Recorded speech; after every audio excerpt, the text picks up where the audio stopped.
David Khalif graduated with a double major at the University of Kansas in finance and in business analytics. During his studies at KU, he founded what is known today as the Rock Chalk Investment Club. After completing his degree, Mr. Khalif worked as a financial analyst, completing a 2-year finance program at Microsoft.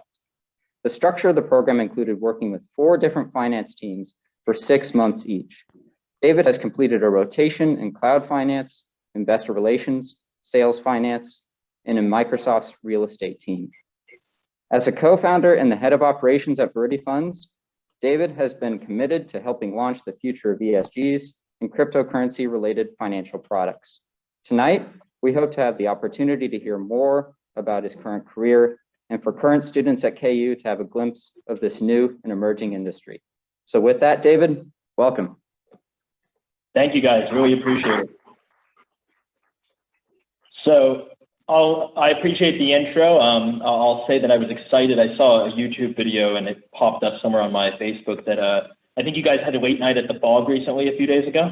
So it's good to see that KU's alive. I'm excited to see you guys on campus. Obviously, coronavirus and that must have been pretty tough in college. I really can't imagine, but I'm glad to see everyone's here. I'm glad to see people are interested. And I'm hoping today, I'll give you 30 minutes about myself. Hopefully it won't be too boring. I'll try to include some stuff I think will be really useful for you guys. And then, let's open it up to questions kind of after that. And since this is recorded and this is, a meeting, I am Series 65 registered, which means I'm an investment advisor in the United States. So just clarifying for everyone here, none of anything I'm going to talk about today should be financial advice. You shouldn't, go out and invest in anything that I talk about just because I talk about it. So with that, we'll kind of start with a little bit about KU and something I thought was interesting and maybe the first kind of lesson I took away from that and how you guys can kind of think about it. So when I was at KU, I don't know how many people in there, I can see you guys through the camera a little bit. How many people have had to take a class in Summerfield Hall?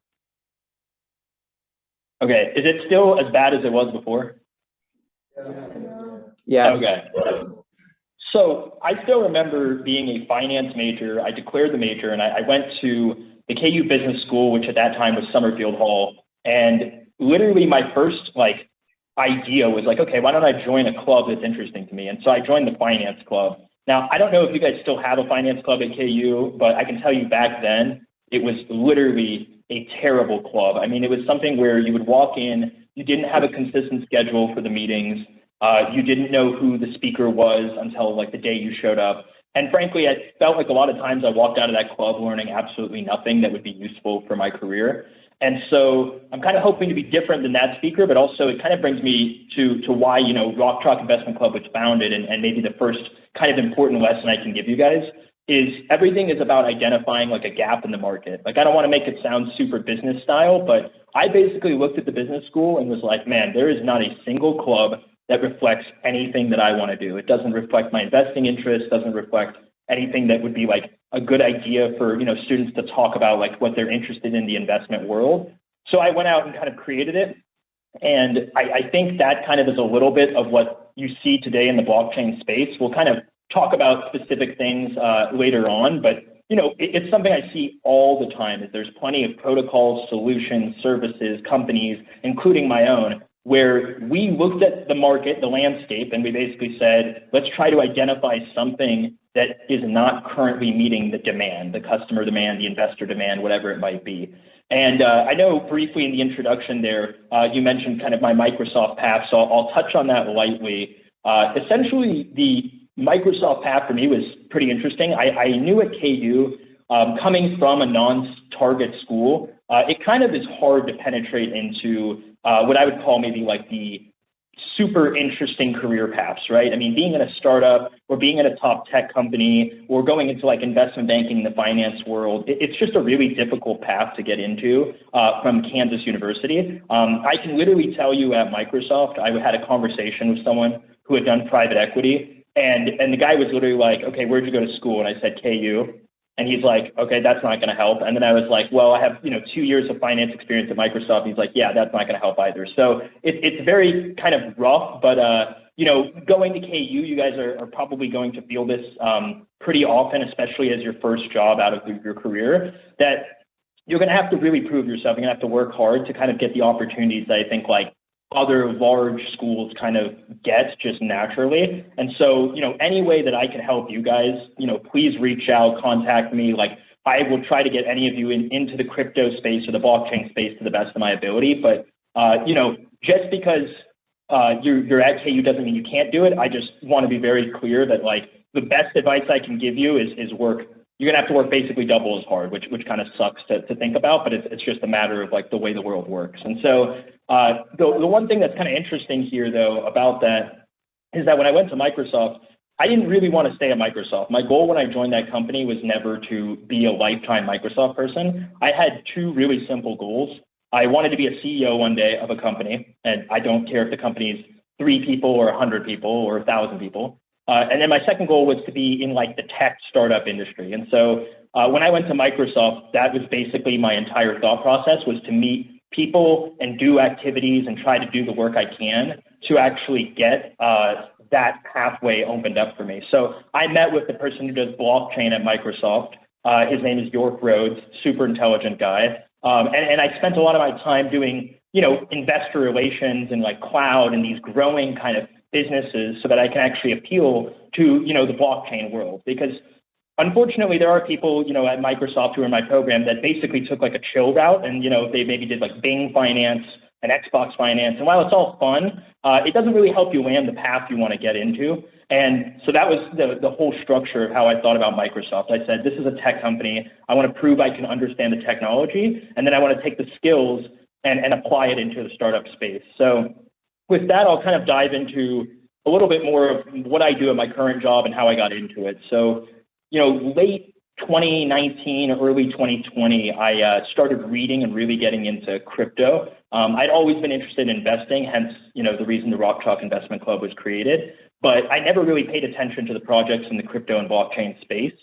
And that's what kind of piqued my interest. You can call it lucky timing, but, I have a picture of like my first, order of Bitcoin and Ethereum. And it was like, Ethereum was $80 and Bitcoin was like 3,000, right? It was a really lucky time to get into the market. But I wasn't really investing because I wanted to make a quick buck. I was investing because the technology seems interesting.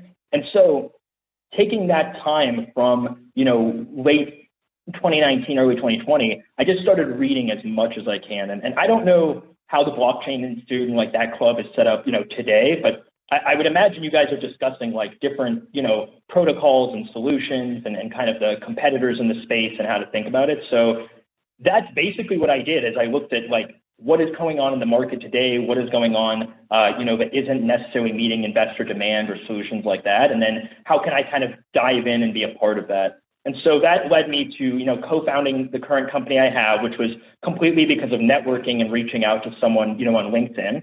And effectively, I met Ethan Vera, who's one of my co-founders, and Wes Fulford, and they're both heavy into the crypto mining business. And so I'm not going to bore everyone here with crypto mining and what that really looks like, but very simply put, crypto mining is a business today that underpins and secures the entire network. So it was an extremely useful blockchain play for me, right? Because I'm looking at it as, well, you have proof of work and proof of stake and all of these different ways of solving, the same types of problems. And what's the method that I think will be the winner in the future? And so I'm not here to tell you that, Bitcoin is going to be the future or that everything is going to revolve around what's on that network. But I looked at it as like in 10 years, crypto is probably going to continue to grow. The market cap and the overall size of blockchain and the solutions provided will continue to grow. And how do I become a part of that? How do I own a certain percentage of that market? And so we created Viridi Funds, which was established earlier this year. And I consider myself pretty lucky that I get to work at kind of the intersection of crypto and finance. We basically are a fund manager that is trying to offer investment products that you can buy in your portfolio today, like in a Robinhood account or your retirement account, that gives you exposure to the crypto industry. And, specifically the product we released is called RIGZ, R-I-G-Z. It's on the New York Stock Exchange. And we brought that to, that product to market, and it offers investors, cryptocurrency exposure that they can, they don't have to understand anything beyond kind of like, if I want to own a little bit of crypto in my retirement account, I can own an ETF like RIGZ. And so we look at all of the different operators in the crypto mining space. And part of my job is not only talking with those management teams, but modeling out the companies and then deciding what goes into kind of our product. And this is our first product. We launched it with a clean energy filter. So I don't know how many of you follow kind of the Bitcoin mining space, but there's a lot of things that happen around like clean energy. And we decided to, launch this product with the intention of focusing on the clean energy companies that use renewables. So it's a little bit unique than maybe a lot of the other products you'll find in the market.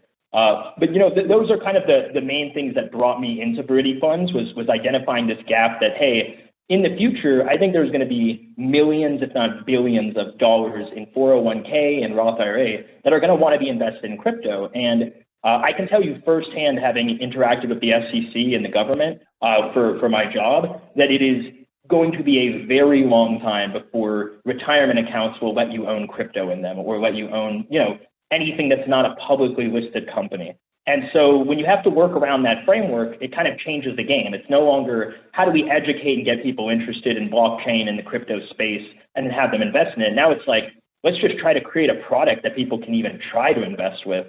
And that's really the focus of kind of what Viridi Funds did. And so we've only launched, one product to date. It launched on July 20th, which if you look up the price of like Bitcoin on the day we launched, it is the absolute bottom in the last like 6 months. So we got very lucky with timing.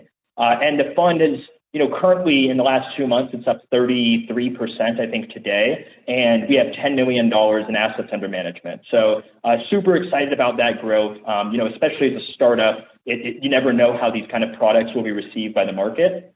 But that was the main thing that kind of brought me into Viridi Funds. And so I will tell you, firsthand, having left a company that had 100,000 employees at Microsoft with a great brand name and a super secure future, I'm loving my startup more and more every day, and I'm finding it extremely, extremely interesting. Like, I get to read about crypto. I get to talk to people who are interested in it. Just today, we have a Twitter Spaces event. I don't know how many people are familiar with that, but basically like Clubhouse, where you could just talk to anyone who wants to join and they can basically listen in. And so Viridi Funds, we host one every Tuesday, and we get, completely random people across the, world who basically join in, and we just get to talk about Bitcoin and crypto mining and crypto in general and different blockchains. And, it's like, how can I complain about a job like that, right? So it seems like a great kind of opportunity, and that's why I took it. But that's what led me to Viridi Funds. I know this is a lot of kind of like high level information, but at this point we're on our first product. It's we're an SEC registered firm, so everything we do is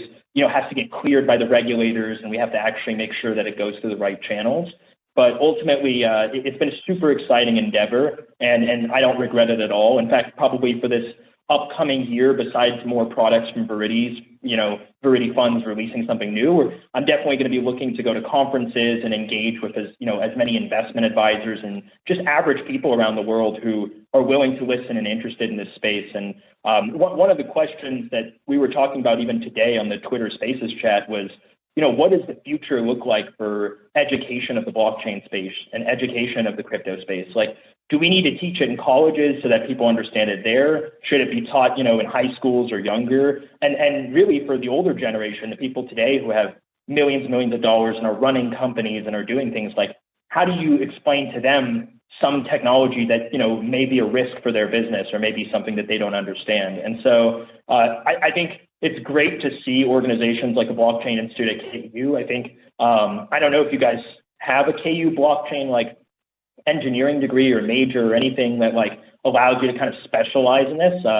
I think I saw a head that said no. So like it sucks if that doesn't exist. I would urge, hopefully KU in the next few years can get with it on that. But in reality, I think it's a super exciting space. I think it's going to be growing, and I have loved like every minute of it since I've kind of entered into it. And so I don't have too much more to say on myself. I'm happy to kind of just open it up to questions. I'm sure you guys might have a few different ones. And I'm pretty open game here. I'll talk about any experience that makes sense or how I did a certain thing. But yeah, if anyone has any questions, feel free to kind of launch into it. Thank you very much. Does anybody have any questions to start off with? If not, one back there. Just tell me, for there, like what was it like launching your first product? I imagine it must have had taken a bit of long process and had to learn a lot of things as far as going through regulators, also just kind of what you wanted to do with the product, like what market you wanted to serve. Can you talk a little bit more about that? Yeah. So someone was wondering in the audience what your experience was like launching your first product and having to jump through all the regulatory hurdles and kind of what your target audience was. Could you talk a little bit more about that experience? Yeah, of course. So the first thing that was really interesting is that when you launch an ETF in the United States, the way it kind of works is really interesting. So the first thing is you file what's called a prospectus. And this prospectus is essentially an investment offering. It's like letting an investor know what they're buying into. So if I were to hand you guys our prospectus today, you should be able to read it and understand what we're buying, but it is, over 100 pages, right? So it's not like the easiest document to consume. But when we were actually initially going into it, we knew what we wanted to do. We wanted to invest in crypto mining companies, and we wanted to have a clean energy filter. The problem was that the SEC can be very, very, very particular about certain things. So let me give you an example, right? When we launched our initial prospectus, when you do that, you actually have 75 days before the SEC is required to give you a response. So if I was launching, a Japanese dividend fund, like a relatively simple, boring fund, after 75 days, the SEC might have a few comments, but in general, it would be really easy to get through. For us, after 75 days, we had 54 comments, which is a record according to our partners who we were working with. They'd never seen that many comments. And we initially launched with the name Viridi ESG Crypto Mining ETF. So very simple, it's just ESG, for those who don't know, is environmental, social, and governance. So it's kind of an investment category you can, invest in. And now our current name is the Viridi Cleaner Energy Crypto Mining and Semiconductor ETF, which is a ridiculously long name. And I think we're the only fund in the entire world that I'm aware of that has the word cleaner instead of clean. So instead of clean energy, we have an ER at the end of clean, which also doesn't make any sense to us at Viridi, but it was a regulatory change. So we ended up having to take about 90-something days before it was approved. And really the reason it's like that is because we're launching an innovative product. Like when we were actually launching it, we were being told by our partners who have done this before in the process. They said the fact that you're getting so much resistance is proof that you're doing something right, because the SEC is basically concerned about all these new things that we're including, like what is a crypto mining company? How do you define it? What goes into your basket? And so when you think about all of that, that was kind of our initial process with the SEC. It was a long, drawn out one. For anyone who watches the markets today, specifically for Bitcoin, Bitcoin futures ETFs are a really big discussion right now, and Bitcoin ETFs themselves are a really big discussion. So just for really simple, understanding for everyone here, if you have a retirement account today and you went and tried to type in to your Roth IRA, Bitcoin, it's just not going to work, right? Nothing will appear. You can't buy a cryptocurrency through your Roth IRA. What you could buy, though, is a product that represents Bitcoin, right? And so I'm not going to necessarily say my product RIGZ is a good example. I mean, I think we obviously have crypto mining industry, which is closely related. But what we're trying to get to in the future, and this is what a lot of people filed with the SEC, is something that you can actually buy that represents Bitcoin in your Roth IRA or your 401k. And so that would either be a Bitcoin futures or, hopefully in the future, a real Bitcoin ETF. And this is really similar to if you want to own gold. No one is going to tell you today, go dig up some gold and put it into a vault that you own, right? You can just buy gold as a future, as a commodity on the stock market, and you own the representation of gold. And so that was part of our thought process. We wanted to bring a product because we personally believed at Viridi that a Bitcoin ETF will not get approved for a very long time. I'm talking not even until 2023, 2024. And so with that in mind, we wanted to launch something that investors could buy today that we thought would actually help them solve that issue. So when you ask about kind of target market, it's really interesting. We've had buyers as low as one share who are retail investors that just kind of want to have exposure to the industry, up to $1 million purchase orders by investment advisors who are doing it for their clients. And we continue to kind of be very retail friendly. There's a firm that I really respect and that we try to look after and really copy them as much as we can. They're called Round Hill Investments, and they're a fund manager that creates a bunch of different products that are super thematic. Like if you want to own a sports ETF, like something that represents the sports industry in the stock market, they have one like MVP. And then if you want to own something that's like sports betting, they have Bet, BETZ, right? So just like really, really interesting kind of names and tickers that support kind of the theme that they're going after. And this is really, common in a lot of the ETF industry. And so that was the main idea. We had that huge regulatory hurdle. It took us a lot longer than ever, like anyone else has heard of. And that was not because we were not working fast. We returned things within, 24 hours to the SEC. It was just, we had tons of different comments, tons of different things to account for. And, for anyone who does go on the viridifunds.com website, if you ever click on our ETF page, you'll see the prospectus there. You can actually open it up and, you can see my blood, sweat, and tears inside of that large document because it was a ton of work and we got it done, but it was not necessarily easy by any stretch. And to this day, you're seeing lots of large filers like Goldman Sachs, JP Morgan, that are doing the same processes except for a Bitcoin ETF.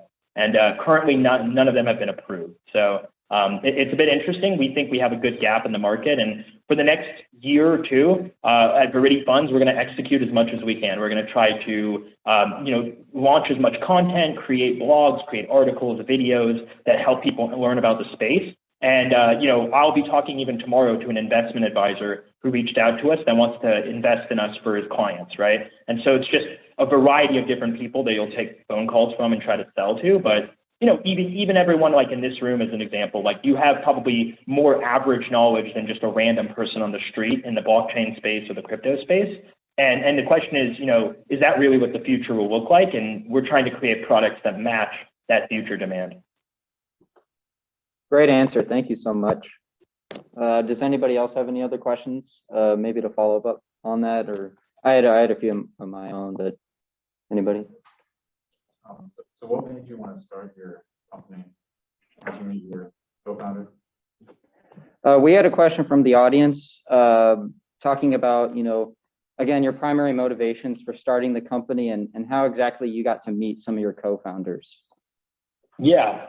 So the first thing I'll tell you is that I think everything in life is all about time. And like, it's a weird way to phrase it, but your time is your most valuable asset. Like I think the fact that all of you today are spending time in college, getting an education is proof of that, right? You're basically saying, I'm willing to trade a year of going to the workforce. I'm willing to trade a year of, learning another type of skill in like maybe a hands-on internship. And instead you're sitting here today in college trying to learn and use your time towards that. And I think for me at Microsoft, what I noticed was that the incentives and rewards were misaligned. So I'll give you a really simple example. I had worked really, really hard my first year and I earned a cash bonus. And so at Microsoft, you can earn anything from like 0 to 20% when you're an entry-level employee. And so I had earned, like a 13 or 14%, and it was like one of the top, things you can do in the class. Most people didn't really get above 15%, and the average was 10%. And so, basically what I had been, taught, if you think about it, is, okay, if you go above and beyond at Microsoft in this specific instance, your reward is like 3 or 4% more of a cash bonus, which is great. But it's like, if you're going to work that hard, why don't you work that hard for something on yourself, right? And so at the end of kind of my 2 years at Microsoft, I decided, you know what, like, I want to grind, I want to work hard, but I might as well go do it at a startup where I own a significant amount of equity, right? Like, at least if I work really hard at this startup and it goes well, the person who rewards the most from it is myself, because I own equity in the company that I have.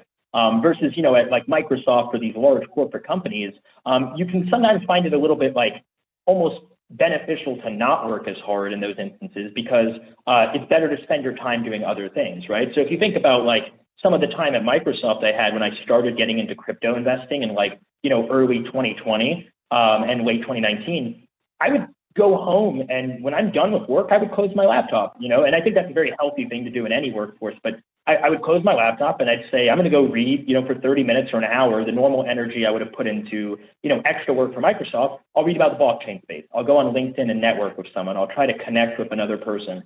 And it's obviously paid off very well for me because I met, like kind of my co-founders through that. And so, I will say there's always a little bit of luck I'm a really big statistics guy. I taught for what is it, DSCI 202 for anyone who still has, I think, Mark Howard's class.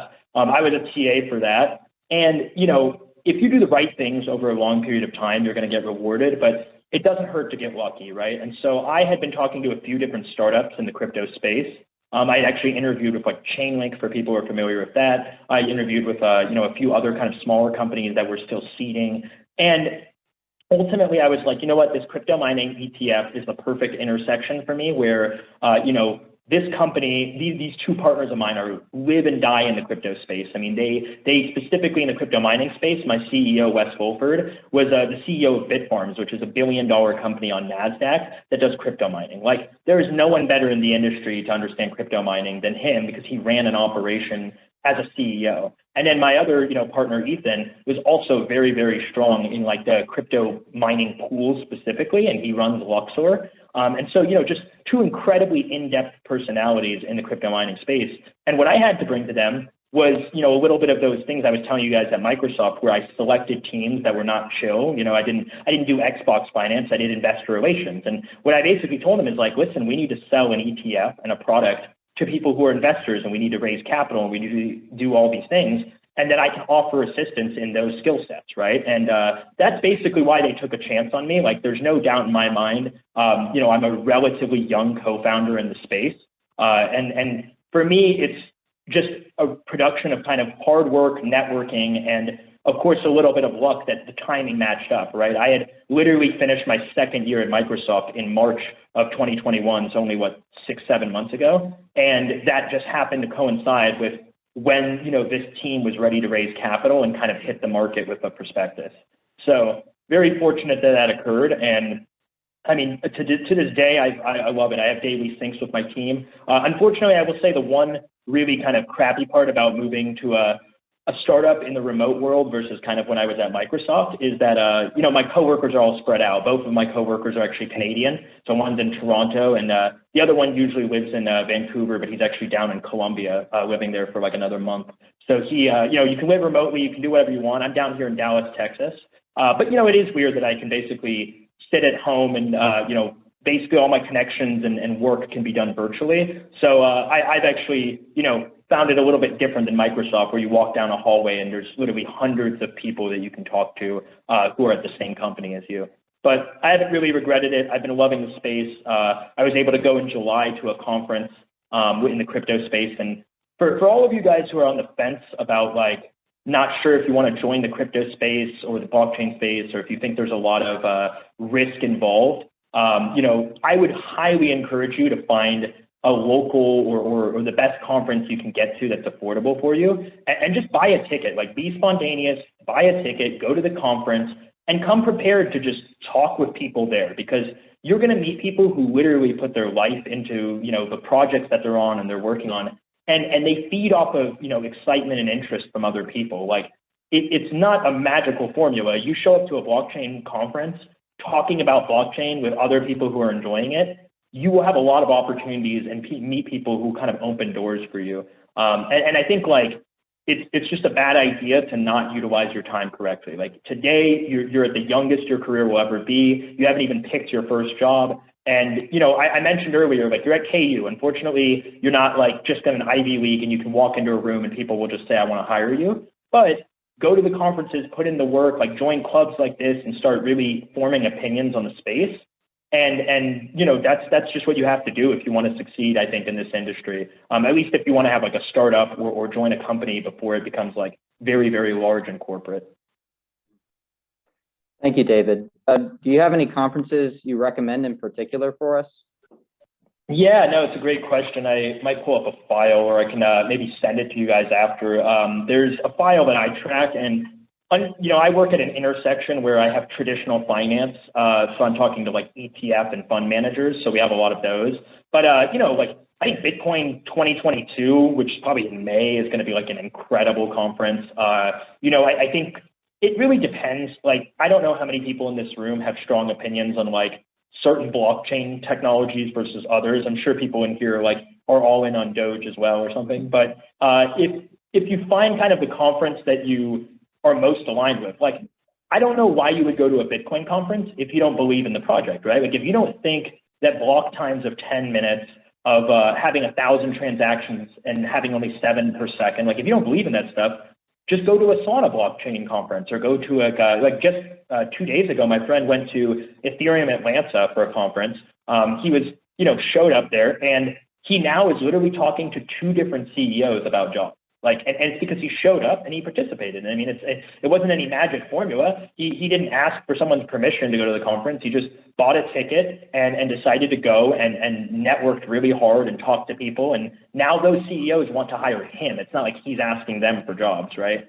So I think it's a really, really impressive thing to kind of go to those conferences. And, I won't specify any. I'm sure if you just literally Google search like a blockchain conference, and especially if you have a specific blockchain you like, or just in general the industry, it's really open. And I think, I don't know, I see a few girls in the room specifically, and I know that there's like women in blockchain conferences that are really popular that I've been seeing. And so I think, it's really just about finding somewhere that you're going to be comfortable, where you can meet people who are interested in the same thing as you are. And frankly speaking, like, I think the industry is only going to grow. So the earlier you can get in, the better, right? I don't think in 10 years that blockchain as an industry or an asset class or whatever will be lower than it is today. And so it seems a little bit weird to me that, you wouldn't do everything you can when it's early, because of the compounded returns, right? If you meet someone today who forms a great company, you want them to think about you when they think about hiring someone to run their products or to run their finances or whatever. So that's my, bias. And I think it's the same thing, like with anyone who reaches out to me, right? Like, I don't know if today I'll have a job lined up for you or something interesting, but if I start another company, or if I start something where I think someone else comes out and reaches out to me and says, hey, who's a good fit for this and this and this, which happens all the time. I try to recommend KU students all the time, but I don't recommend random ones, right? I try to recommend people who actually have gone above and beyond to show that they're interested in the space, because it's not just you who's going out to try to get a job. It's kind of my name on the line too, right? People don't want to trust someone if you send them bad people or people who don't care. So yeah, I am really bullish on the blockchain space, and also very bullish on KU students. And I think, you guys aren't here today at, 8 p.m. listening to this just because you don't care at all, right? Like, I think you care. I think you're interested. And I would highly, highly encourage you to just be spontaneous, go out to a conference, just do something. And you'll be surprised. Like, I would be shocked if you didn't enjoy it. Yeah, that's great to hear. Thanks so much. I can take a second to see if anybody had any follow-up questions on that. I was going to ask if and when he was going to launch another ETF. Yeah, we had a question about maybe possibly launching another ETF product in the near future. Yeah, no, it's a great question. So I definitely won't give away the secret sauce. We are planning projects. That there's no reason we would stop at one.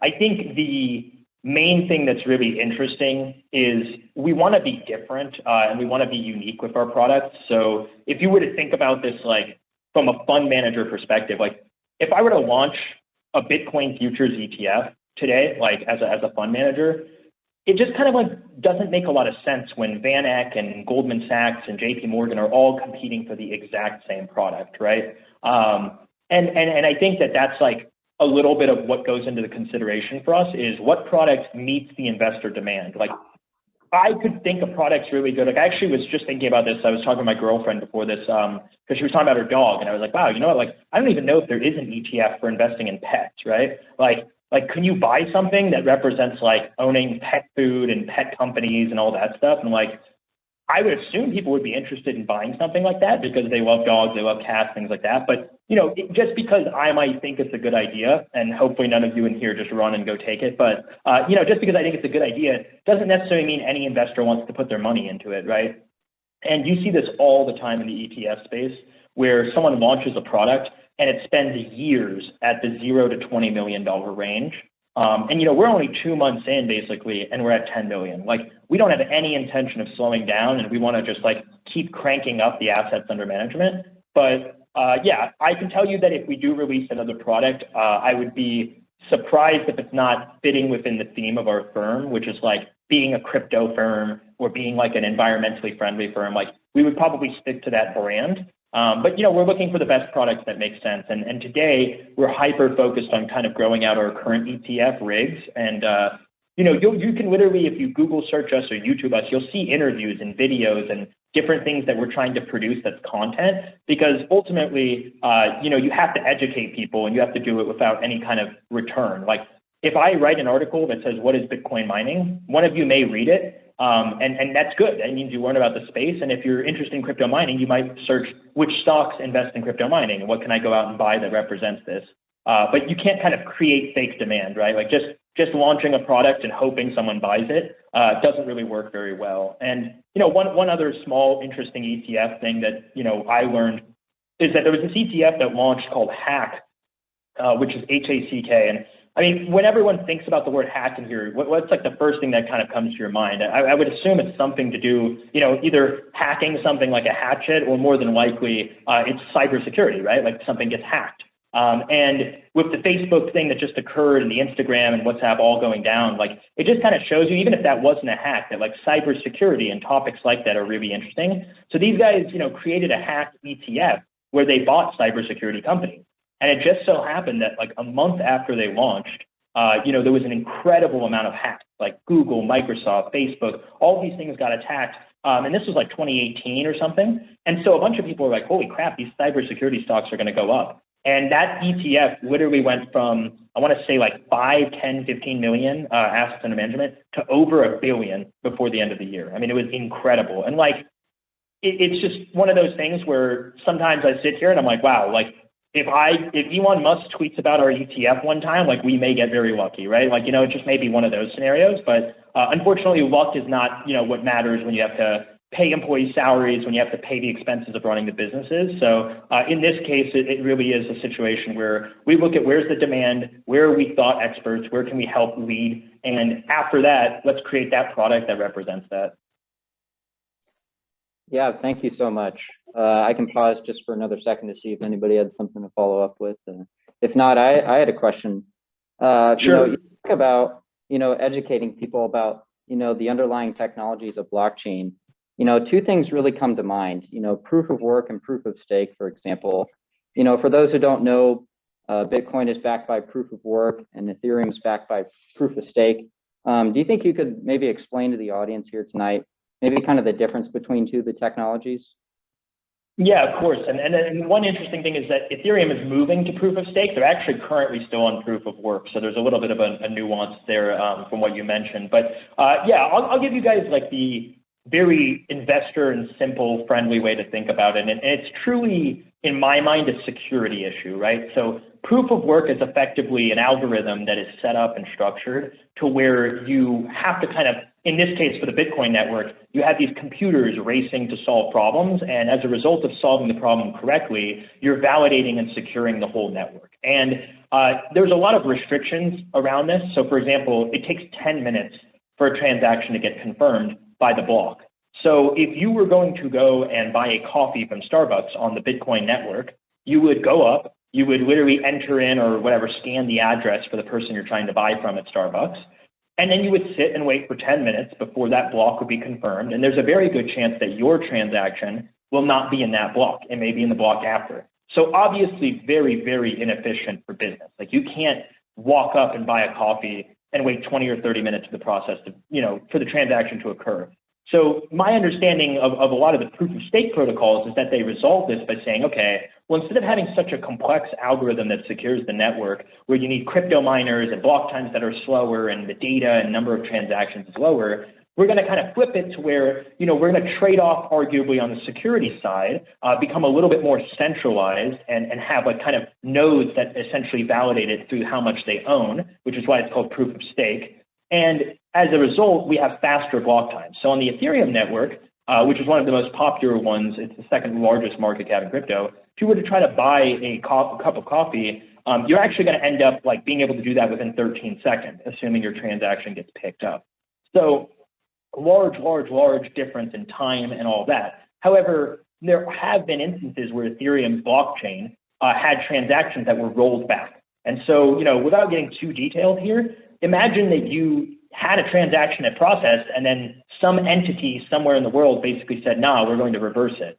Well, that sounds a lot like what happens today with credit cards and banks, right? I mean, you could ultimately go in and as a business owner, if someone swipes their credit card at your business and then calls their credit card company and says, I want a refund, like that's what happens today is like you could lose your money as a business owner and there's issues that arise. And so I always thought that that's one reason Bitcoin was a little bit more unique is they haven't really had a rollback in the chain. There's been Bitcoin spinoffs, but as far as, I'm aware, since its inception, it's never had a fraudulent transaction. It's never had a double spend issue. And those are really important qualities when you think about like a Microsoft of the world putting billions of dollars into a protocol. It just wouldn't make any sense if they don't feel like it's secured correctly. So that's pretty high level. Proof of work is not always going to be a slow, inefficient process. It just so happens that Bitcoin was founded on certain principles, including the 10-minute block time, including the megabytes of transactions that it can fit. But there are, I think Dogecoin is actually a proof of work coin. Like I think literally sending someone Doge is secured through the proof of work network. And so, it begs the question like what type of assets you're talking about, but that's kind of the high level. And ultimately, I don't encourage anyone to go in any specific route. If you think proof of stake is more interesting, if you like the technology in that industry, if you're interested in kind of what they're doing, like go learn more about proof of stake, right? I'm pretty biased that I enjoy proof of work solely because, I think Bitcoin is one of the most unique assets that is ever going to exist, from the things that it offers to like the scarcity and quantity. And, at the end of the day, I'm bullish on that, of course, because my product also kind of directly relates to BTC price. But I don't know. I've always thought it was a fascinating technology, and I don't think our generation will own gold or silver. I think we're going to own Bitcoin and other cryptocurrencies as our kind of store of value. Yeah, that's great to know. Thank you so much. Something else that kind of came to mind though, and you probably have heard this in the news about China cracking down on some of the crypto mining regulations. Do you have any comments on how that may impact Bitcoin in its future? Yeah, it's a great question. So I just want to back up one step. So for those who kind of don't understand crypto mining or maybe hear of it and think of, maybe a garage and someone's running a computer there, a lot of modern day companies today, public companies, are worth billions of dollars. And it's because these companies are actually large data centers full of machines. Like if you YouTube a video and you're like, I guess you could look up crypto mining data center as an example. It's extremely loud and sophisticated setup where people have thousands of machines running. And it's all because it's a really simple math formula. Like if you have more processing power on the network, you're earning more rewards. It's that simple, right? Like you're going to be winning more Bitcoin racing when you're solving these problems. And as a result, you're going to be making more money as a company. So when you ask about kind of China, what you basically had was a huge chunk of the network fell offline. And what really happened is these Chinese miners said, oh crap, like our government banned this. We can't keep them plugged in here. We got to figure out where to move them to. And so we've seen a giant exodus to both North America. So that's going to be, like United States, Canada, but also you're going to see it like South America. Like, I don't know if anyone is really that involved in Bitcoin mining in this room, but they just launched the first like volcano is what they called it. It's a Bitcoin powered operation based on a volcano. Like it uses the volcano's energy to actually power it. So that's kind of cool. It's happening in South America. But, a lot of these miners are heading to places that maybe aren't ideal, like Kazakhstan, right? And it's like in those places, you don't have a lot of regulatory oversight. You're not really sure if your miners are really yours or if they can get taken by the government. And you don't know the energy source a lot of the time. So I think China banning it is a super big plus for both Bitcoin and for the actual Bitcoin miners. And it's an incredible thing because it basically says China has decided and resolved that they can't stop this, so they're just going to ban it. And to me, that proves that it's very valuable. Like, governments wouldn't be banning something if they didn't think it was a threat to their power. And so that was one thing that I thought was interesting. The other one that was, super interesting around that was just these crypto miners moving to North America gives more companies that we can kind of talk to the CEOs and they're regulated and like, stuff that actually provides comfort to institutional investors. Like, I don't think anyone's super comfortable about their network being secured by like, the Chinese government thousands of miles away with no control over it, right? So nowadays you have a lot more security in the network, I believe, because it's all going to be in North America, South America, Europe, even in Africa, just really in places other than China. And I think that's good for the overall network ecosystem. Yeah, that's a great answer. We really appreciate that. Something else though, you talk about those miners moving to the Western Hemisphere, North and South America, and you talk about government regulation as well. Do you have any thoughts on like, I know you talked about, regulatory oversight on your ETF products, but what do you think about government's regulation, at least from the US federal government's regulation of cryptocurrency? Where do you see that going? Yeah, I mean, this is a really like weird time we live in because, I would think when you think about like what China represents versus the US, right, especially when it comes to like regulation, is I would think the US would be opening their arms towards Bitcoin and technology in the blockchain space, as knowing that China is shutting it down, right? But I think what you're seeing is like states themselves have very, very different opinions, right? Like Wyoming, Texas, Miami, or I guess Florida in this case, they're really opened up. Like they're like, we want you to be crypto here. We want you to bring your business here. We want you to do things in these states. Having been in Washington State, having like heard stories from New York, it's a little bit devastating. You have some lawmakers there that are just like, no, I don't want this at all. I'd rather ban it. I'd rather get rid of it. And like, let me give you one example I thought was really interesting. In New York, they didn't want crypto miners to be there. So they basically banned crypto mining from occurring there, or they're making it really, really difficult to get regulatory, stamp of approval to operate. And it was funny because the person who was talking about it in New York was like, well, I don't want Bitcoin mining because it's bad for the environment, right? And it was kind of funny because the Bitcoin miners wanted to set up in the hydroelectric area of New York. They wanted to basically go set up their operation using hydroelectric energy. And I just want you to think about, like, if a New York person bans it, they're basically saying, go take your hash rate and your compute power and your computers elsewhere. Well, now I might take them to Montana or Tennessee, where I'm going to be powering it with oil or natural gas, right? And so it's just kind of like a really ironic stance that I completely disagree with, that you would like throw away businesses that want to operate in the clean renewable space. And a lot of the time, like, hydroelectric dams and things like that are only built near big cities. It's like you can't have a hydroelectric dam in the middle of like Topeka, Kansas. It just doesn't make any sense. And so I just, from a regulatory perspective, I disagree a lot with some of the lawmakers in the United States that have been fighting it. There's also the issue of like, I don't know how many of you own crypto and have taxes like that you pay on it. I can tell you it is absolutely absurd to try to figure out your personal taxes for crypto in the United States. Like, if I own an asset like a Bitcoin and I deploy it on a protocol and I take a loan against it and do all these like very normal activities that occur every day in the DeFi space, like the IRS has absolutely no clue what's going on. I mean, they're just like every transaction is taxable and like we don't care whether it's this or this or this, and it's like a lot of those just don't make any sense, right? So I think there's a lot of regulation that will come. Unfortunately, a lot of the lawmakers, like you guys can just look at the average age of Congress and the average age of like the Senate, like just absolutely not really in touch with maybe like the generation and the technology we have today. And I'm just going to like keep repeating the fact that it's like, we have to find a way to work within that regulatory framework. It sucks that exists, but you're early. Like that's the whole point I'm really trying to convey here, is that we're so early, because in 10, 20, 30 years, we might have very consolidated large companies that like are the only things allowed to do,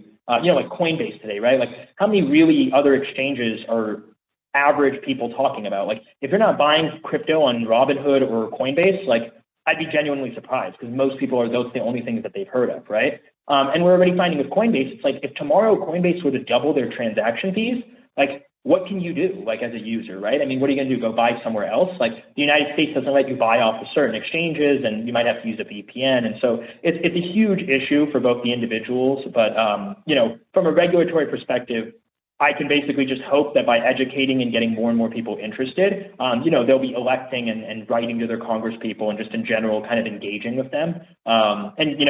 I think there was one city in Missouri I was just reading about where the guy just gave like $1,000 of Bitcoin to all of his citizens. I think he only has like 1,200 people. You guys can look it up probably on Google and find it pretty quickly. But he did it as like an education campaign. He's like, you know what? Like if you want to figure out how to use blockchain in our city, like you get a free $1,000 in Bitcoin, and here you go. And it caught a lot of news. And I think that's the type of stuff that we're going to hopefully see over time, is that people are interested in it because it makes financial sense. It makes logical sense. And there are businesses today that are definitely working on blockchain technology because they can see that the future is going to be on the blockchain. It's just a matter of like how quickly governments and other companies kind of catch up. Great answer. Thank you. We got a question from the audience. What are some of your favorite cryptocurrency projects outside of Bitcoin and Ethereum? We had a question from the audience wondering, some of your favorite projects regarding cryptocurrencies other than Bitcoin and Ethereum. Yeah, no, I love it. It's a great question. And my favorite part about working at my company is that I'm not restricted at all from investing in crypto. So I can invest as much as I want into the actual crypto asset class. So I use a very simple theory when I invest. I look at like two things. One, is the project actually valuable? Like, is it producing fees? Is it doing something that people think is valuable? And there's a website you all can maybe write down if you find it interesting. It's called cryptofees.info. And it's that simple. It'll literally show you a list of projects that today generate fees that you can actually see how much money projects are making.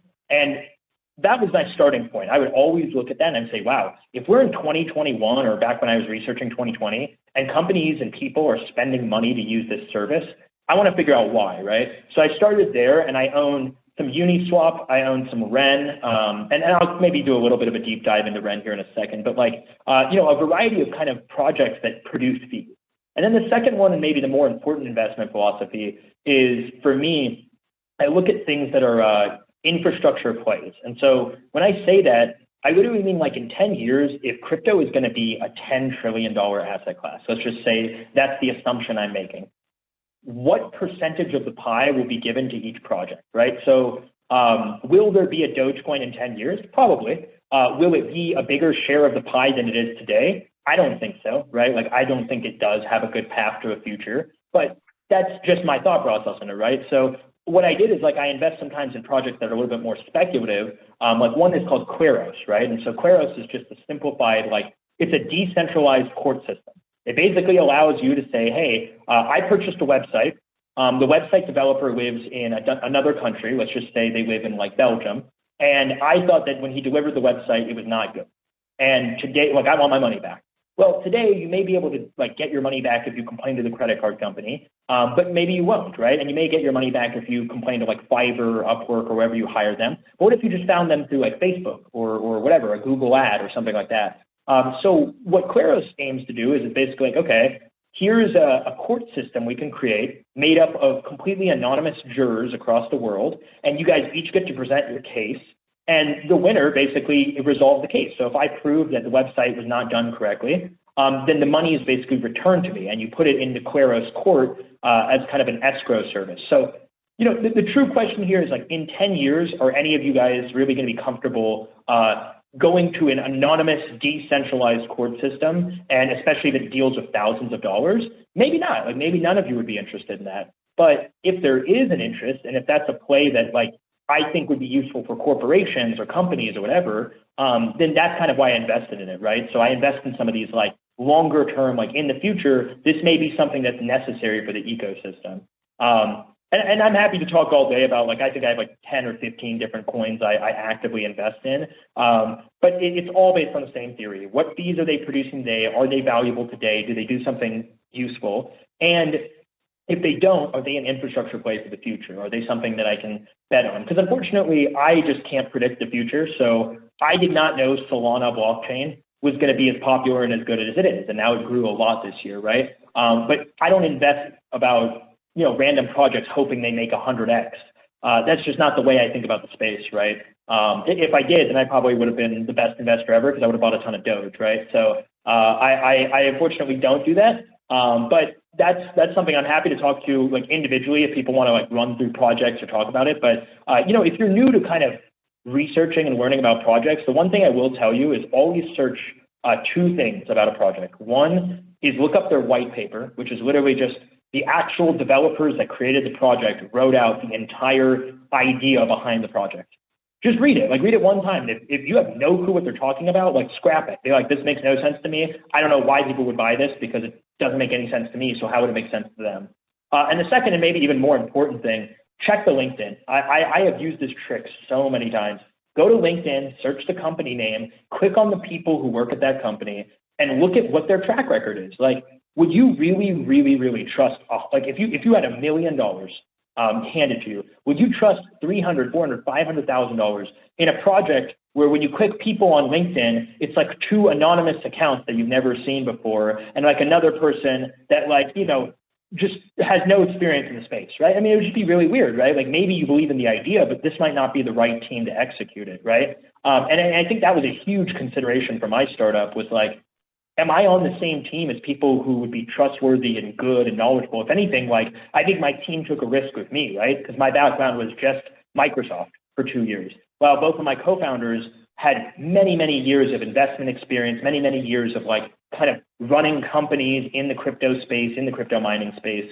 And so I had full faith and confidence that if someone goes to our profile on LinkedIn, like they have a trustworthy team that they could invest in. And I'm telling you, if you use those 2 tricks, a lot of, you know, for lack of a better term, like shit coins or scams or things like that, they just go away. Like, it's like, wow, I will never invest in, you know, the Shiba coin because the team behind it just doesn't make any sense, right? Like, it's just those kind of things. And, you know, once again, not investment advice. I'm not going to tell you how you should do it. I'm just very clearly stating to you my methodology. And if you have a very unique infrastructure project, like, you know, hit me up. Like, maybe we'll talk about it, or maybe we create one if there's an idea that isn't being filled today. Like, I'm kind of all in on the space, and I think that it's a really good place to kind of look for demand, look for gaps in the market, and kind of execute on it.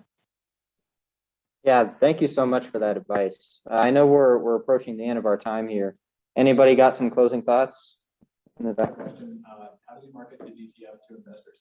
Could you say that again? Sorry. Yeah, how does he market his ETF to investors? Sorry. Yeah, how does he? Oh, how to market it, right? Oh, okay, yeah, I got you.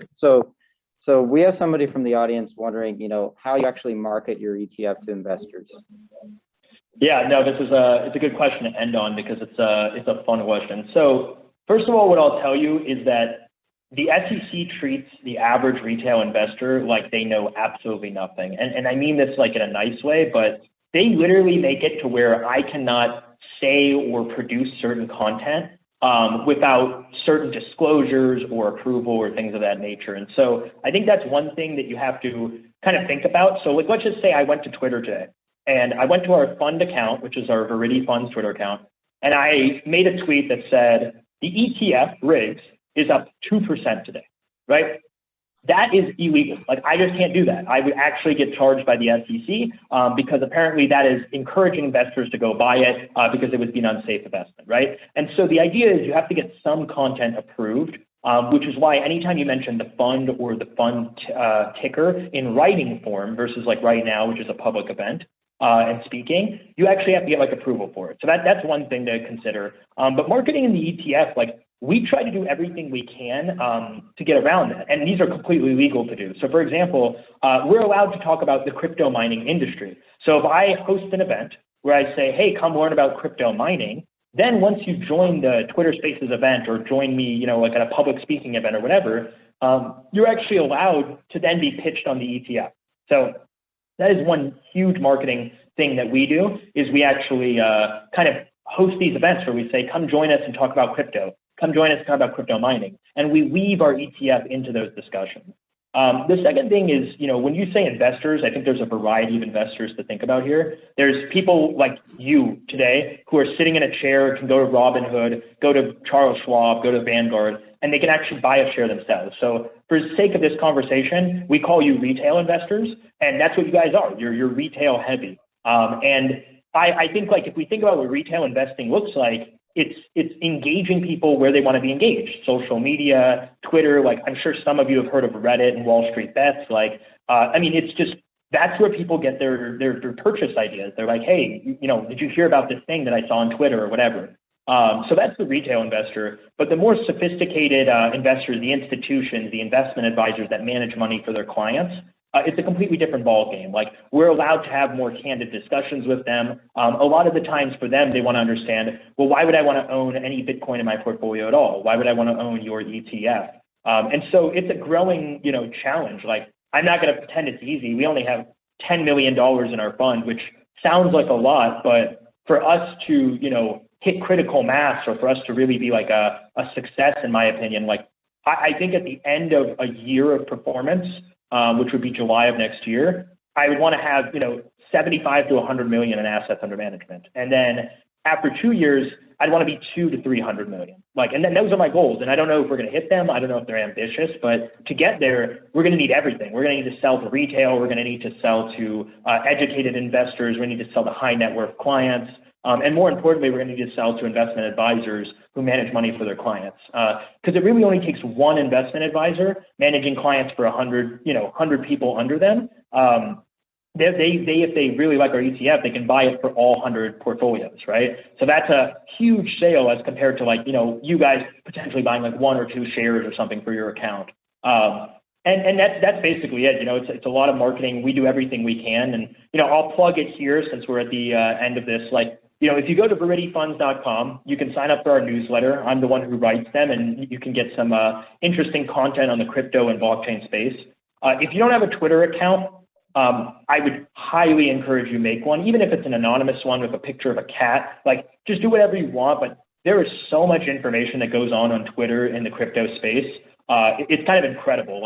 I used to literally just go on Twitter to just make funny memes and just do random stuff like that. And it's now I literally realize that millions of dollars of businesses, jobs, all of these things are being provided off of Twitter conversations. So I would definitely encourage anyone who has a Twitter to follow us at Viridi Funds, or follow, me personally as well. I produce content around the space. And then, join into one of our Twitter space conversations that we have on Tuesday, or email, me if you have any questions. You're only going to really grow in this space and take opportunities if you put yourself out there. No one's going to come to you and ask for you to do something until you kind of show interest. But I literally can't encourage you guys enough to, be spontaneous, try doing things out of your comfort zone, go, set up a Twitter account, go to a conference, network with people you've never heard of in the blockchain space, and just see where it ends up. I think you're doing yourself a large disservice if you're going to do what I did in a sense, where you go the corporate route and then try to go back into the projects you're interested in the crypto space. Just go directly to the space that you're interested in. That's basically all I can give you as advice. In 5 years, you'll see me in the crypto space, hopefully, with a lot of success around it, knock on wood. But the goal here is really I don't plan on leaving. I'm going to be here for a while, and I want to help KU students as much as I can. So reach out. Feel free to share my email with everyone, who might be interested, and join us sometime. I'll be on Twitter Spaces. I'll be on those events. I'll be talking, and you might even see me at conferences next year. I'm trying to, line up speaking engagements and stuff. So we'll be super cool and exciting, and always let me know because KU students are the best in my opinion. Yeah, we really appreciate all your advice. Thanks so much. Yeah, no, appreciate it. Take it easy, guys, and enjoy the rest of your night. Yeah, thanks a lot.